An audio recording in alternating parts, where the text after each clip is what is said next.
Hello everyone, in today's video I'm going to share with you the lessons I learned from reading the book Show Your Work by Autin Kleon. And please watch till the end because I'm going to conclude how this book benefited me. Why you have to show your work by Autin Kleon. In his book, he's explaining why you should be showing your work and why is it really important that you have to be consistent at doing it. This book is very much brief. Throughout the book, there are so many lessons. It just kind of convinced me that I have to be putting my work out. If I have any ideas, understandings, concepts, or things that I am finding so much attractive to myself, I have to be sharing it with others. And that itself is a kind of side hustle that you can have. So now it doesn't matter what your activity is, if you're a technician, if you're doing any kind of activity, so you can build a side hustle by sharing your work. Stay with me till the end of the video because I'm going to discuss some of these lessons. Lesson number one, you don't have to be a genius, find a genius. Now, why is it really important that we shouldn't focus on the old conventional concept of genius, to be a creative guy?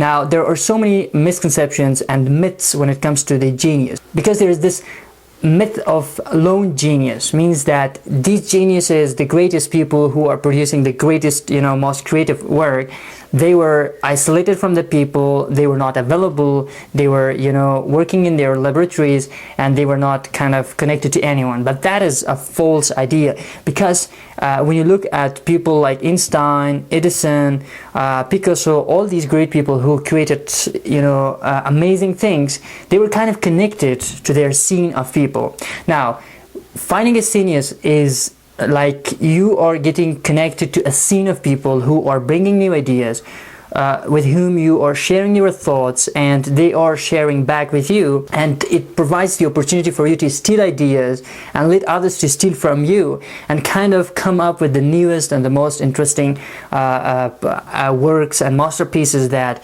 is not possible when you're working alone. One of the other things that makes you very much creative is to be an amateur. Because when you're acting like a professional, it means that you have a lot of things to lose, while an amateur has nothing to lose. That's one of the advantages that the amateur has as compared to a professional. So it's really important that you kind of focus to start from the beginning and try to maintain that attitude of, openness to making mistakes and experimenting with everything. You can't find your voice if you don't use it. Now, the most important thing about sharing your work is that during sharing your work, you're going to find your voice. Now, what is it that you really mean, or what your life is all about, and what's your mission, and what's your purpose of life?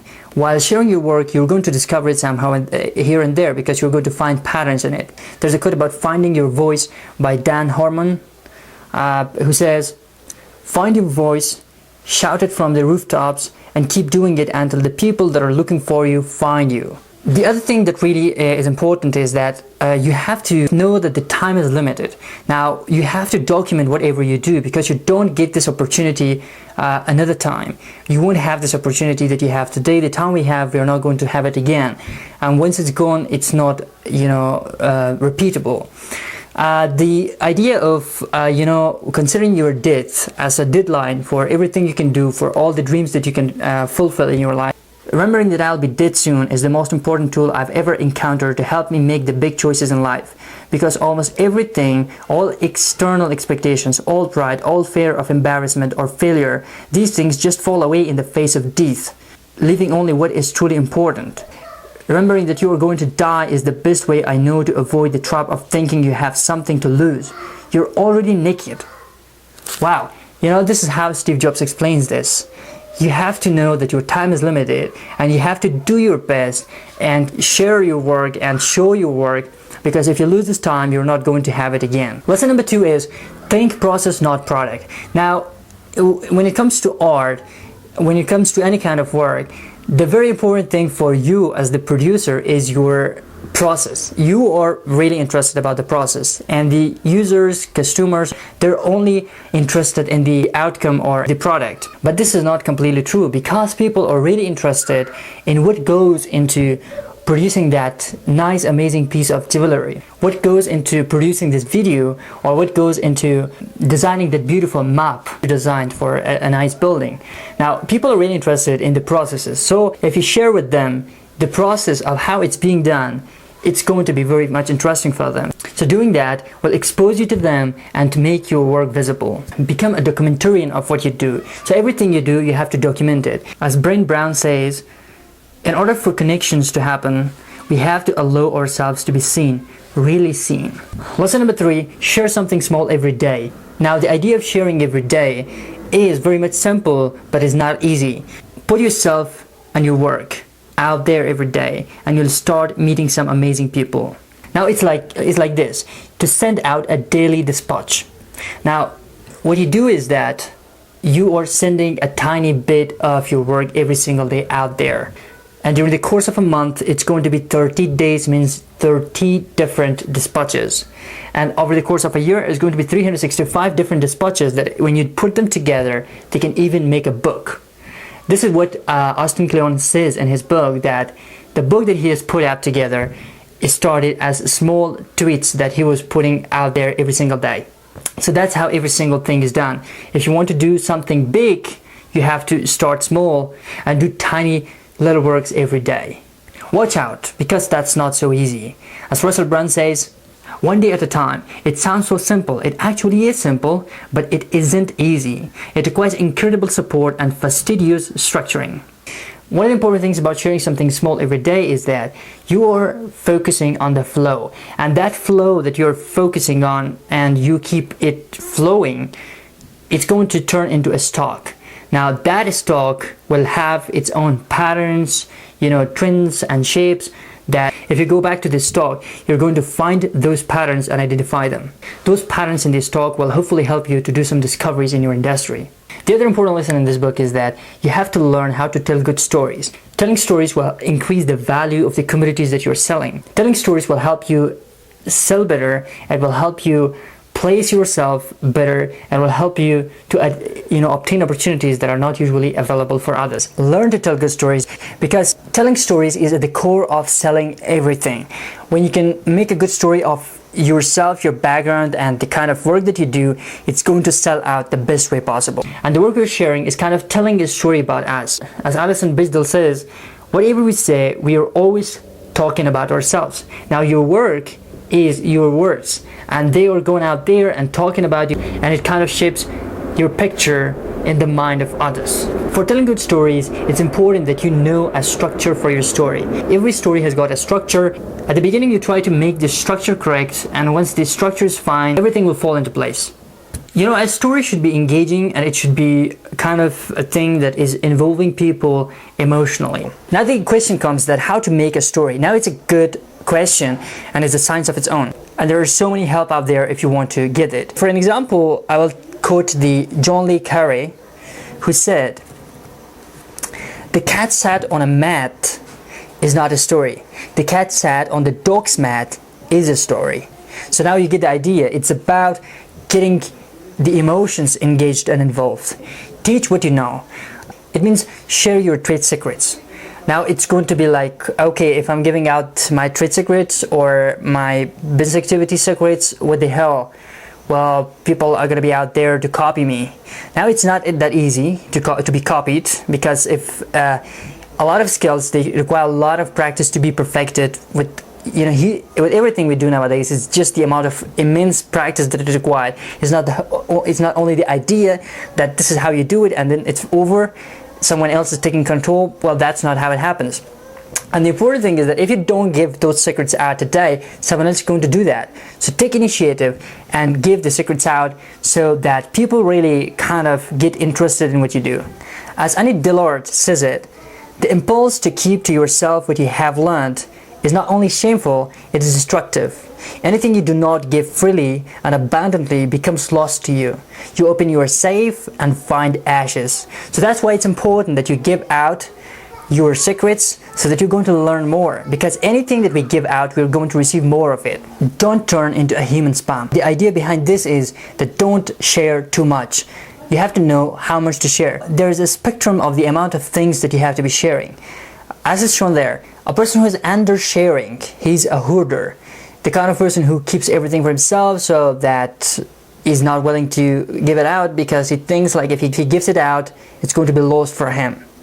And the spammer is the kind of person who is not really thinking about the kind of impression that his material is making on others, and it's kind of just giving stuff out and kind of, you know, oversharing and throwing everything at the audience without what the audience is thinking about. The ideal place here is to be a contributor. A contributor is a person who is not sharing too much, or is not undersharing, or keeping all the secrets for himself. You want to share to some extent, but not too much or too less. Autin Kleon says it in his book, "Shut up and listen." As Richard Ford says it, when people realize they are being listened to, they tell you things. Now, when I think back, this is the perfect example of how to take secrets out of people, how to, you know, make them understand that the words they're uttering to you, the words they're speaking, are valued, and that the listener is trustable. Now we come to the most important lesson I think that exists in this book, and that is to learn to take a punch.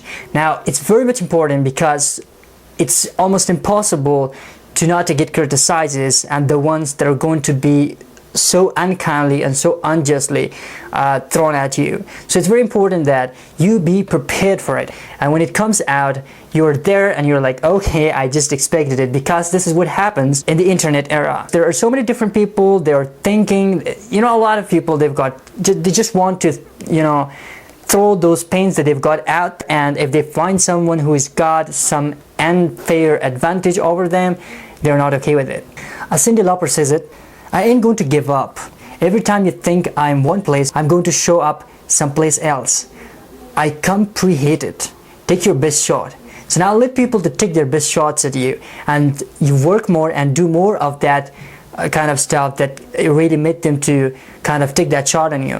And you know, in some industries, being hated is counted as a privilege. So it's an advantage to be hated in some industries. If you've heard it, even some of the presidential candidates, they're winning by the hatred of the people. People hate them, and they're attracting all the attention towards them. And at the end of the day, these are the candidates to whom people are casting their votes. As Brian Michael Bendis says it, the trick is not caring what everybody thinks of you, and just caring about what the right people think of you.